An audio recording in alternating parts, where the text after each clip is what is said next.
The Word of God is alive and powerful, sharper than any two-edged sword, piercing even to the dividing asunder of the soul and spirit, and of the joints and the marrow, and is a critic of the thoughts and intents of the heart. All Scripture is God-breathed and is profitable for doctrine, for reproof, for correction, for instruction in righteousness, that the man of God might be mature, thoroughly equipped unto all good works. Study to show thyself approved unto God, a workman that needeth not to be ashamed, rightly dividing the word of truth. Colossians 3 verse 1. If then you have been raised up with Christ, keep seeking the things above, where Christ is seated at the right hand of God. Verse 2, set your mind on the things above, not on the things that are on earth. Colossians 3:4, we will share in the same glory that will come to the Lord Jesus Christ when He is revealed to the world. Matthew 28 verse 18, and Jesus came and spake unto them, saying, all power is given unto me in heaven and in earth. Verse 19, go ye therefore and teach all nations, baptizing them in the name of the Father and of the Son and of the Holy Spirit. Verse 20, teaching them to observe all things whatsoever I have commanded you, and lo, I am with you always, even unto the end of the world. Amen.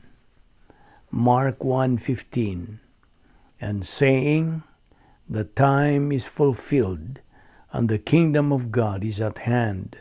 Repent ye, and believe the gospel. Sa dili pa kita magapadayon, sa atong pagtuon sa pulong sa Dios ni ining adlaw, gikinahanglan ang atong pagsunod sa atong naandan nga routine.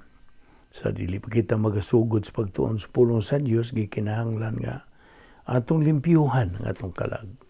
Pinaagi sa paggamit sa prinsipyo sa rebound sa 1 John 1:9 nga nagaingon sa in English, if we confess our sins, God is faithful and just to forgive us of our sins and to cleanse us from all unrighteousness. Alang kanimo higalang wala pa'y kaluwasan. Giawhag ka, giagda ka. Sa paggamit niya ng imong free will, hinatag ka na sa Diyos, ipagamit ka na sa Diyos nimo, o naunta makahimo kas labing manungdanong desisyon nga imong mahimos tibuok mong kinabuhi. Ang desisyon sa pagtuo kang Ginoong Hesukristo ingon nga imong manluluwas. Acts 16:31 nagaingon, believe on the Lord Jesus Christ and thou shalt be saved. Busa, magampot karon sa hilom, agig pangandam sa atong kaugalingon. Let us pray.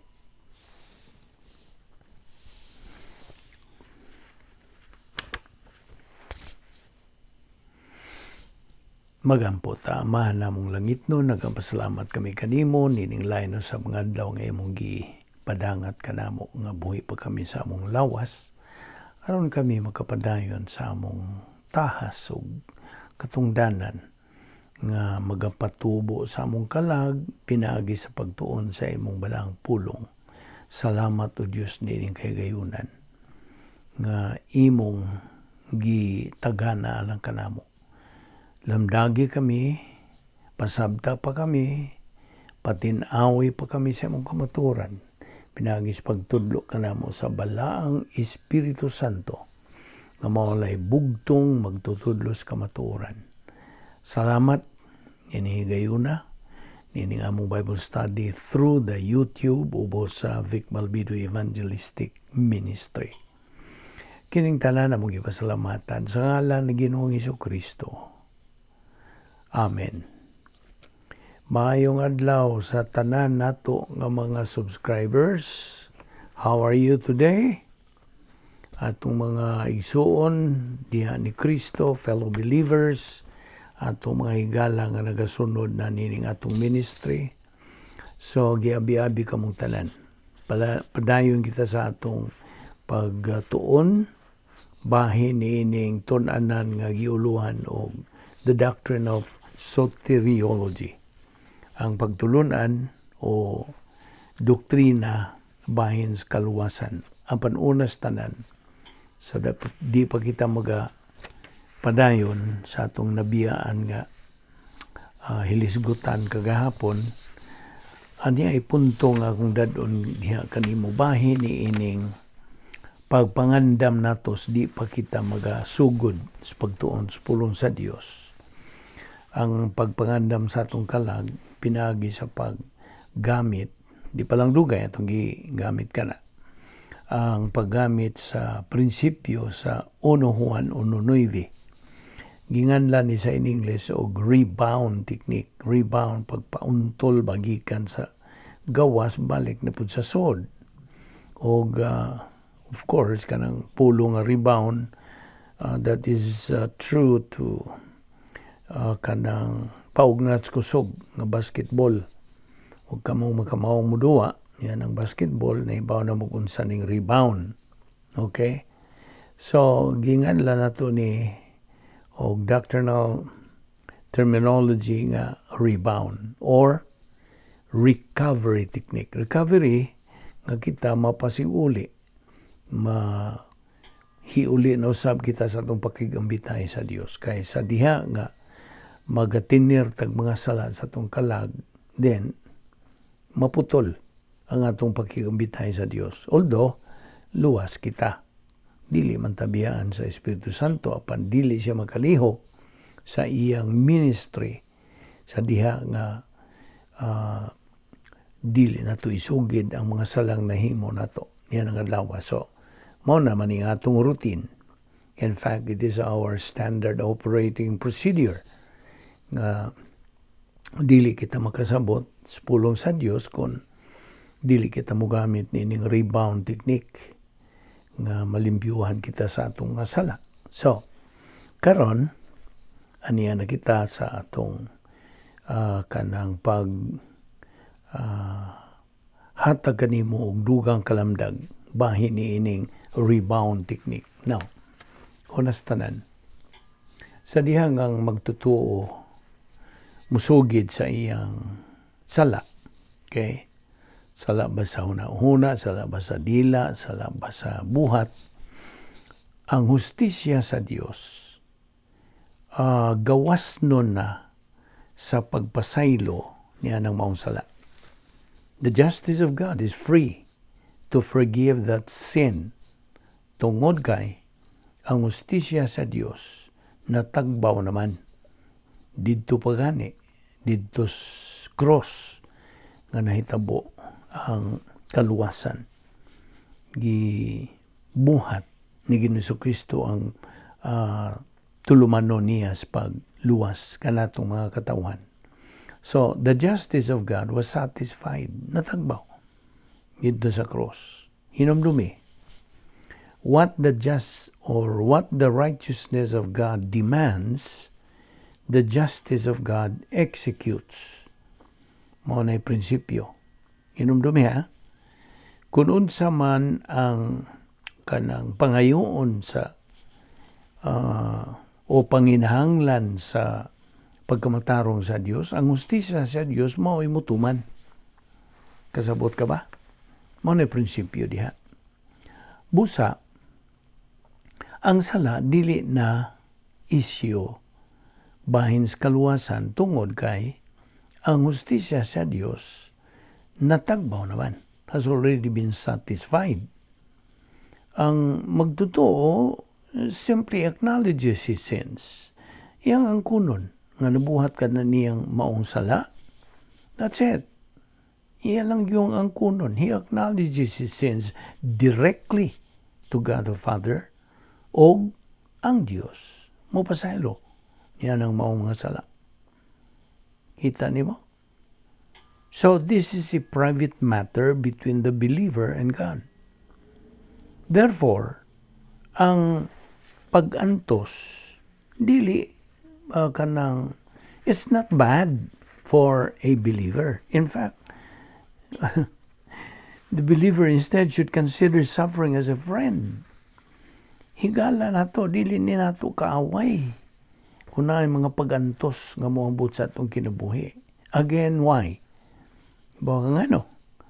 Tungod kay this is God's alert system. Alerting us that, oops, we are out of line. We have sinned, you see. Mo ni, alert system kini. Magapadlong dayon. What should you do right away? Rebound. Hingan lang dayon nimo. Imong ang kunon nga nabuhat nimo ng sala, ng adlaw.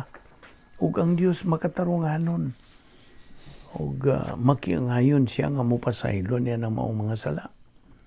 Now, timan we are not punished for the sins we commit. Kasabot ka? Dili, wa man ta kanang disiplina tungod sa mga sala nga atong nabuhat. Ang disiplina nga atong na dawat, the discipline we get is often worse than the punishment would be if we were punished for the sins we commit. Mas grabe pa. Firstly, we are punished by ourselves for the sin that we commit. You see, disiplina ta tungod sa atong nabuhat nga sala. O ang ikaduha, kanang disiplina ta gipanton ta sa Dios for our disobedience sa iyang pulong, sa iyang mga mando. That is what we mean by double punishment. Ato paningisgutan ginoon further as we go along. So that's what we mean by double punishment. The issue of sin, di ba nila? Nga ang issue sa sala is no longer true. Or sin is no longer the issue in salvation. Dili na. I hope mga kana na silsil na it will sink in na gyud sa imong galamhan diha sa imong kalag. So, dili na issue ang sala. So let us repeat the principle. Itong balikon. The forgiveness of our sins as unbelievers, sa dili pa kita mga magtotoo, only happens when unbelievers believe in Christ. Ang kapasayloan sa atong mga sala, mahitabo lamang only happens sa diha nga kita sa dili pa kita magtotoo mutuo ta kang Ginoong Kristo. We are only forgiven when we decide to believe in Christ alone. Maura pag yun na. Ang tinuod, matuod, the only way of salvation. Faith alone in Christ alone. Now, kining, di ba ito naman igilakbitan last time, kiti bang post-salvation sins. Ano sa may buot pasabot? Post-salvation, humanta maluhas, makasa pa magita. Ayaw, pag-ingon nga din ka makasama. Kaya ano man naman tayo, kinaiyang makasasala. Maumani sige, dumbol na. Tapos pag buhat og sala, sige, na siya dumbol. Ala, sige, andar na, buhatan na na. You see? Mo nang lihok sa kinaiyang makasasala. So, sa akong giingon nimo nga post-salvation sins are forgiven sa diha nga kita mo rebound. Sa diha nga kita mo sugid sa atong mga sala ngadto sa Dios kamahan. 1 John 1:9. Now karon ang pre-salvation sins, sa wa pa kita maluwas. Kanang sa wa pa ta maluwas. Nagbuhat pag kita labi daghana. Labias kadaghang mga sala sa di pa ta magtotoo. Kini sila mga pre-salvation sins are forgiven sa diha nga kita mo tuo kang Ginoong Kristo nga atong maluluwas. Acts 16:31. Kanunay nato nang giikutlo, aron di na ginanimo makalimtan. Believe on the Lord Jesus Christ and thou shalt be saved. Now, kung bahay na sa rebound,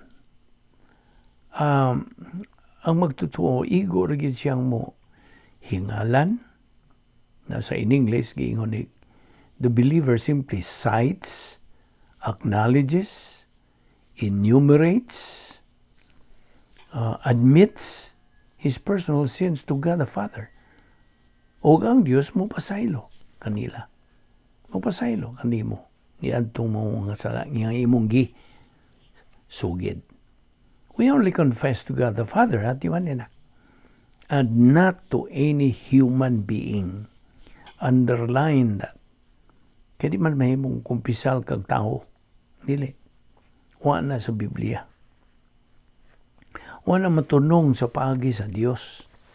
Inumdum ka, kini atong gitunan, mga protokol ni sa Dios na ipasunod niya kanato. Nawa man na sa iyang protocol nga you have to confess your sins to any human being. Wala. We only confess to God the Father and He forgives us. O, timan nga ang 1 John 1:9, dili ni lisensya sa pagpakasala. No, it's not a license to sin. It is a license to serve God. Lisensya ka na. Ikaw makaalagad sa Diyos. Hindi mag-ita kaalagad sa Diyos kung natin mga sala. Dili. Huwag yun ipikto. You see. Inumdong ka ba niya itong mga kanang adjustment to the justice of God? Kaya kita, nga mga sakop sa kaliwatan sa tao, gikinahanglan nga kita mo adjust nga to justisya sa Dios. Ang nag-una gyud ini is salvation adjustment to the justice of God. Mo ta tong hatag nimo memory aid nga satjog. Salvation adjustment to the justice of God. Ang sunod, ratjog. So ni ratjog, rebound adjustment to the justice of God. Ang ikatulo, matjog. So may matjog. Maturity adjustment to the justice of God. Now, so ang ratjog therefore is rebound adjustment to the justice of God, dili ni never ni a license to sin, but an adjustment to the justice of God. Thus, continue to move in your spiritual life. Padayon. Ayaw gyughunong. Ayaw naglingi-lingi. Advance gyud kanunay. Remember the doctrine of volitional responsibility and the law of cause and effect. Sa katutong doktrina sa volitional responsibility, ato ning hinganlan og doktrina o pagtulunan kini bahin sa tulubagon sa atong kabubuton. Doctrine of volitional responsibility. Unya, sumpay niya na mo law of cause and effect. Balaod kini sa hinungdan o sa epekto. Now, also remember nga ang tanan nga mga personal nga mga sala, pre-salvation sins, gihukman na kining tanan sa Dios nga Amahan ngadto kang Ginoong Jesucristo at the cross. Si Ginoong Jesucristo may gihukman. Inay kita ang hukman. Now all believers are mandated to maintain his spiritual life. Naginganan kini sa Griegong pulong og eusebia nga nagkahulugan og godliness, pagkabinalaan. We are punished for not perpetuating our spiritual life and for disobeying God's mandates. Mao na mga punto ang gidani mo. Ato lang ni gilakbitan. Although this is a review, but just to kanang malabas kanunay gid sa atong panungduman. Kay minungdanon gid sa atong espiritual ng pagkinabuhi. Okay. Padayon ta sa atong gibiyaan kagahapon, ato nang giingon kanimo nga ang usa ka magtotoo ana siya duha ka kapilian, mahimo gud siyang pildiros kinabuhi o mahimo pud siyang mananaog sa kinabuhi. It's all a matter of choice. Now, mao lagi na mahugi hapon ka na sa law of volitional responsibility.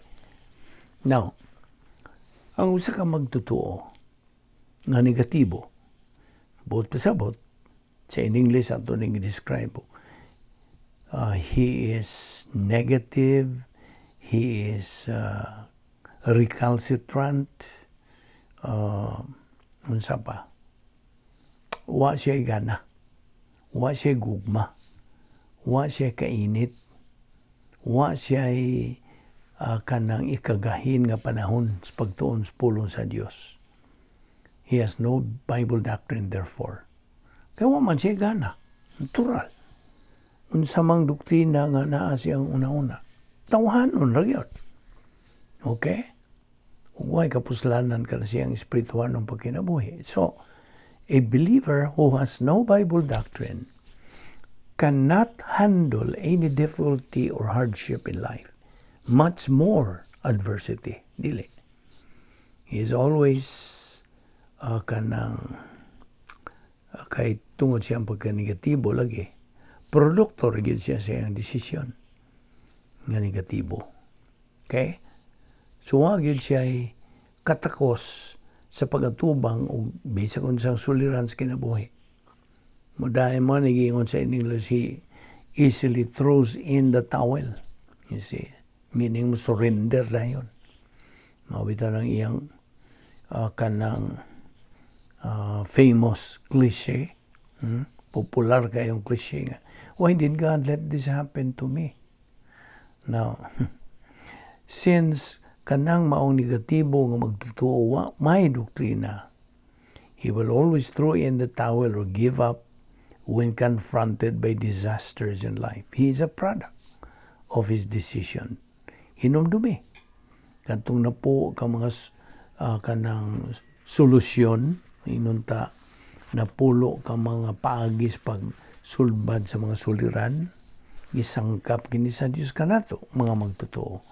Always use them when we need them in any circumstance in life. Para ni sa atong kayuhan. Gamiton ba nato o dili? Narapod na nato. It's all a matter of choice. So, we have already studied the three phases of God's plan, right? Salvation, believer in time, believer in eternity. I hope ka na tinuod na ginadiya sa mong pangunahuna. At this point in time, niya man ta nagatutok nining ikaduhang bahin sa plano sa Dios. We are concentrating in the second phase of God's plan because we are believers in time. Now, as we continue living in time, we are supposed to be instructed by God's royal family honor code, guidelines, mga sumbanan, mga kanang tulumanon, guidelines, na ipangutanan ako nimo. Why is the spiritual knowledge of a believer important? Nga naman. Makatubag ka ba yana? Well, ang akong tubag, tungod kay that is his only basis to live God's will, God's purpose, and God's objective. Maura yun. Kay, kung wa kay pulong sa Diyos, wa kay kanang kaalam, you have no Bible doctrine in your soul, you're not going anywhere in your spiritual life. Wa. Nagingon sa akong amigo lagi nga murag truck nga way signboard. You see? Way tumong. But the believer has volition. Naaman. With that, he always faces volitional responsibility in every aspect of his Christian life. Gusto? O labihan sa kadbaga nga hutong sa mga Kristohanon karong panahon. Many Christians today think nga sila nagkinabuhi niya ng Christian way of life, even if they don't have Bible doctrine. Kini sila mga maot, hypocrites. You see? Nagparuning nun. You see? What ay mahimo niyan eh. Sakit yun ang kamaturan. Mo na tinuod yun. Now, ang pangutan na, what motivates this kind of believers? Kini ba mga negatibo, way gana, way gugma, way pagpanumbaling? Unsa man mong tawag ni unsa may nagadasig ini nila? Tubag ang ilang kinaiyang makasasala. Right? Duha ra man guy makadumala nato ingon nga mga Kristohanon, either kinaya magasasala or ang Espiritu Santo. Sabta gina. So it is their area of weakness nga mo ay nagadasig kanila in their personal life. You see? Mora. Ang area of weakness. Matuwa sa cosmic dynaspheres. You see, ang pulong sa Diyos, nagatudlo ka na itong mga magtotoo, that God provided us the means to suppress the power of the old sin nature. Isangkapan man ta sa Diyos. Sa mga kasangkapan, mga hinagiban, unsay atong magamit, pag-asdangan nila, kay mga espirituhanon, kuning mga kaaway nato. O pinagi sa pulong sa Diyos, particularly God's 10 problem-solving devices, a believer can be victorious over his old sin nature's control. You see? You can either be a winner or a loser.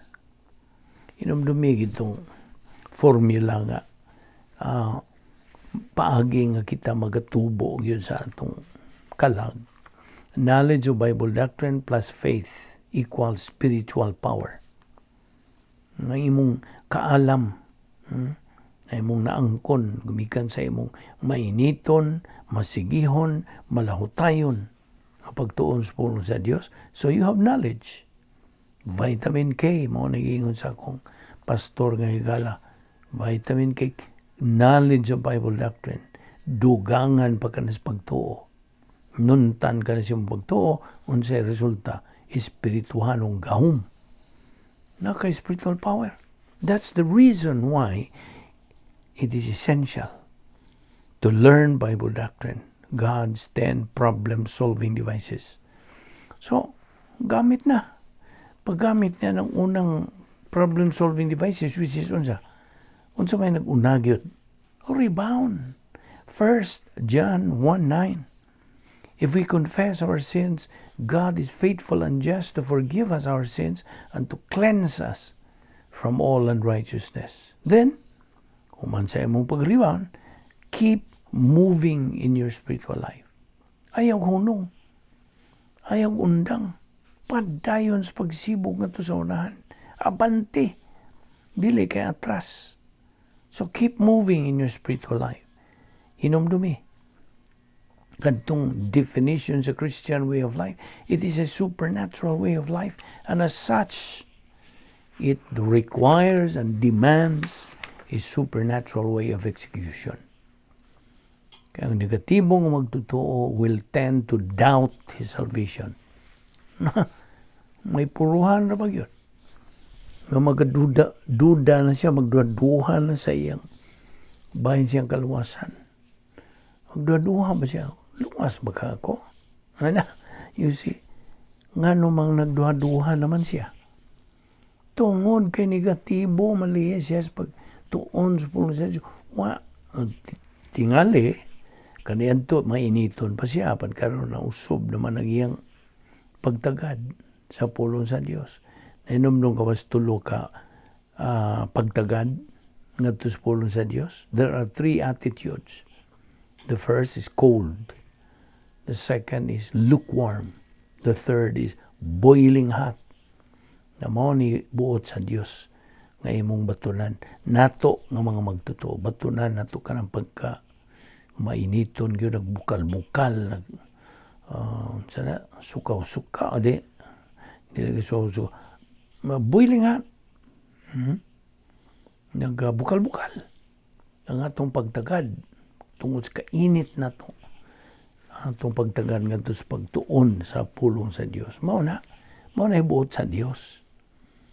Kay mao lagi na a negative believer atong naibawan kini will tend to doubt his salvation tungod kay wa man siya doktrina. Mao na hinungdan. A negative believer, mao niyang may tabo niya. Kay pildiro naman siya. Di naman siya mananaog. He is a confused person. His life is disorganized. He is now disoriented to the reality of life. He is miserable. He is unhappy. He is unsure. He is unstable. A loser believer. Maura gyud na. Now, inumdum ka sa 1 Corinthians 3:1-3. But I, my brethren, kining brethren din ang mga sakop sa arianong panimalay sa Dios. But I, my brethren, cannot teach you the way I taught the mature believers, because you are still baby believers. You are carnal. You are babes in Christ. Why buot? No ni, ang buot masabot. Ug baby in Christ pa ka, wa pa kay buot.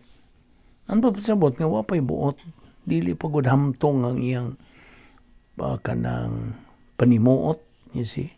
Hoy buot, kay bata pa man lagi. Masuso pagod. So mo nagingon ni Pablo, I cannot teach you the way I taught the mature believers. I cannot get through to you unless mausab na po lang inyong pagtagad, mainito na po mo pagtuon sa pulong sa Dios. Now, timan itong Galatia 3:26, you became children of God, pinagi sa inyong pagtuo kang Kristo. So, timan ini, mubalik tagamay may tungod sa rebound. Sa diha nga ang magtutuo mo rebound, mo sugid sa iyang mga sala. Ang iyang kahimtang, spiritual. He is spiritual. Sa diha nga usa ka magtutuo, spiritual, that means wa siya sa tuwa siya magapuyo sa dapit nga may gahom sa Dios. Mao na iyang dapit puluyanan. Our rightful place to stay. While niya tanini kaduwang bahin sa plano sa Dios, aron sa ingon niya na makatuman ta, we can fulfill the protocol plan of God. Adto raman sa sod sa operational divine dynasty ta, ang dapit nga may gahom sa Dios ta makatuman. We can fulfill the protocol plan of God. Aside from it, gawas niya na. Wa kay mahimo. Puros tinawanon. So, when a believer rebounds, he is spiritual. But when a believer ignores to rebound, he remains carnal. Kita ni mo? Spirituality is the control of the Holy Spirit, while carnality is the control of the old sin nature. Now, imposible ra ba sa usa ka magtutuo sa ito na lang in English, it's impossible for a believer to please God when he is controlled by his old sin nature. Kung gidumala lang siya sa iyang kinaiya magasasala, di yun. Imposible yun nga siya magkapahimuot sa Diyos dili. At the point of salvation, two major things happen to us. Inunong ka, permanent and temporal. Permanent, katong eternal relationship with God. Once a believer, always a believer. Ang temporal, this is fellowship with God. Kini matangtang, temporal kini, kay sa diyang magkasala kita, out we go. You see, matangtang na pod, kanang fellowship. So, kanang imo gyapong kapilian kana. It's a matter of choice. Hinumdumi ang atong pagkayusan na kang Ginoong Kristo hangtod. Eternal na kana. That's permanent. Apan ang ubos nga circle, the bottom circle is fellowship with God, which is temporal or temporary. Naman na sa 1 John 1:3. So ato ni padayon ugma. Naghanpatag paghisgutan o niya pa kita sa atong tunanan, the Doctrine of Soteriology. Magampo ta. Kumahan among langiton, salamat sa imong grasya. Nga among gipahimuslan ning adlaw. Pagtuon sa imong balaang pulong. Dala kami pagbalik ugma dinhi aron kami makapadayon sa among pagsibog ngadto sa unahan sa among espiritualong pagkinabuhi. Salamat sa imong pagsangkap kanamo sa dugang kamatuoran. Salamat niya among Bible study through the YouTube. Pinagi sa Balbido Evangelistic Ministry. Kining tanan namong gipasalamatan sa ngalan ni Ginoong Hesus Kristo. Amen.